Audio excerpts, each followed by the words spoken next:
India TV YouTube channel को subscribe करें और बेल आइकन दबाएं। और आगे बढ़ते हैं। प्रधानमंत्री नरेंद्र मोदी इस वक्त हायर एजुकेशन के बजट पर एक वेबिनार को संबोधित कर रहे हैं। सीधे चलते हैं। हम सभी को साथ मिलकर चलना है।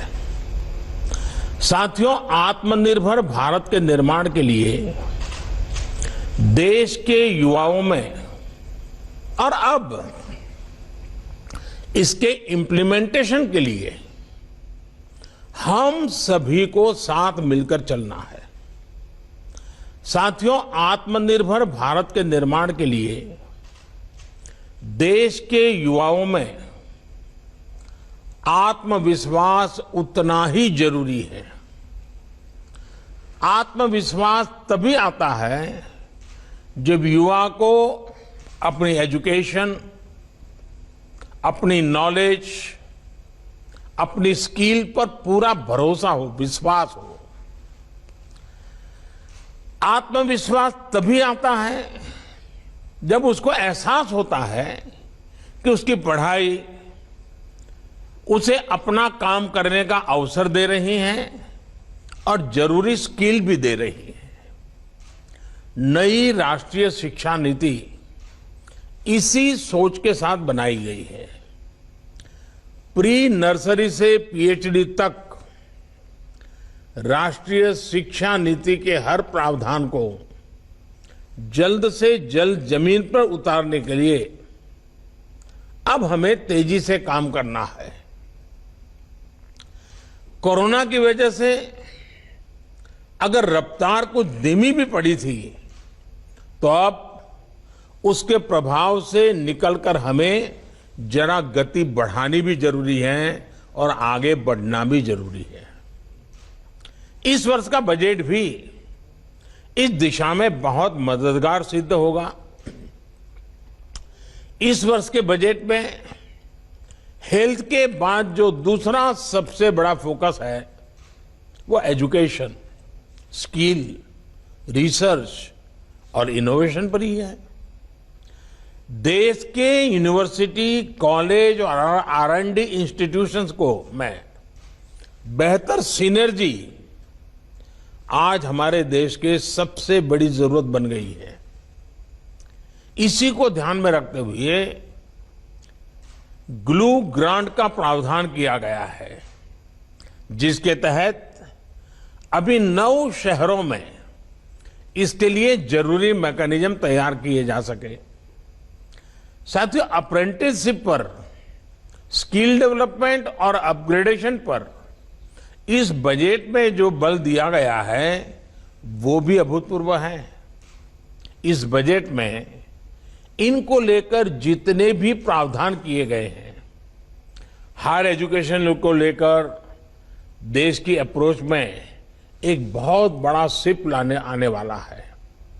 बीते वर्षों में एजुकेशन को एम्प्लॉयबिलिटी और एंटरप्रेन्योर कैपेबिलिटीज उससे जोड़ने का जो प्रयास किया गया है, ये बजट उनको और विस्तार देता है। इन्हीं प्रयोगों का परिणाम है कि आज साइंटिफिक पब्लिकेशन के मामले में भारत टॉप 3 देशों में आ चुका है। पीएचडी करने वालों की संख्या और स्टार्टअप का इकोसिस्टम के मामले में भी हम दुनिया में टॉप 3 में पहुंच चुके हैं। ग्लोबल इनोवेशन इंडेक्स में भारत दुनिया की टॉप 50 इनोवेटिव कंट्रीज में शामिल हो चुका है और निरंतर सुधार कर रहा है। उच्च शिक्षा, रिसर्च और इनोवेशन को निरंतर प्रोत्साहन से हमारा स्टूडेंट्स और यंग साइंटिस्ट के लिए नए अवसर बहुत ज्यादा बढ़ रहे हैं। और अच्छी बात ये भी है कि R&D में बेटियों की भागीदारी में एक अच्छी, संतोषकारक वृद्धि देखने को मिल रही है। साथियों, पहली बार देश के स्कूलों में अटल टिंकरिंग लैब से लेकर उच्च संस्थानों में अटल इंक्यूबेशन सेंटर्स इस पर फोकस किया जा रहा है। देश में स्टार्टअप्स के लिए हैकेथॉन्स की नई परंपरा देश में बन चुकी है, जो देश के युवाओं और इंडस्ट्री दोनों के लिए बहुत बड़ी ताकत बन रही है। सिर्फ national initiative for developing and harnessing innovation, इसके माध्यम से ही 3,500 से ज्यादा स्टार्टअप्स नर्चर किए जा चुके हैं। इसी तरह the national super computing mission के तहत परम शिवाय, परम शक्ति और परम ब्रह्मा नाम से 3 super computer IIT BHU, IIT Kharagpur और आईएसआर पुणे में स्थापित किए जा चुके हैं। इस वर्ष देश के 1 दर्जन से ज्यादा संस्थानों में ऐसे सुपर कंप्यूटर स्थापित करने की योजना है। IIT खड़गपुर, IIT दिल्ली और BHU में 3 सोफिस्टिकेटेड एनालिटिकल और टेक्निकल हेल्प इंस्टीट्यूट साथ ही भी सेवा दे रहे हैं। इन सारे कार्यों के बारे में बात करना आज इसलिए जरूरी है क्योंकि ये सरकार के विजन, सरकार के अप्रोच को दिखाता है। 21वीं सदी के भारत में 19वीं सदी की सोच को पीछे छोड़कर ही हमें आगे बढ़ना होगा। साथियों, हमारे यहां कहा गया है, वये कृते वर्धते एवं नित्यम विद्याधनम सर्वधन प्रधानम, यानी विद्या ऐसा धन है जो अपने पास तक सीमित रखने से नहीं बल्कि बांटने से बढ़ता है। इसलिए विद्या धन, विद्यादान श्रेष्ठ है। नॉलेज को, रिसर्च को सीमित रखना देश के सामर्थ्य के साथ बहुत बड़ा अन्याय है। इसी सोच के साथ स्पेस हो, एटॉमिक एनर्जी हो, DRDO हो, एग्रीकल्चर हो, ऐसे अनेक सेक्टर्स के दरवाजे अपने प्रतिभाशाली युवाओं के लिए खोले जा रहे हैं।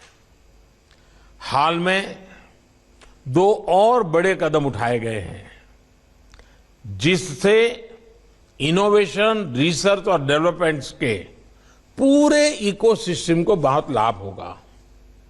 देश को पहली बार मेट्रोलॉजी से जुड़े अंतर्राष्ट्रीय मानक पर खरा उतरने वाले इंडियन सॉल्यूशंस मिल चुके हैं और ये सिस्टम लगातार मजबूत किया जा रहा है।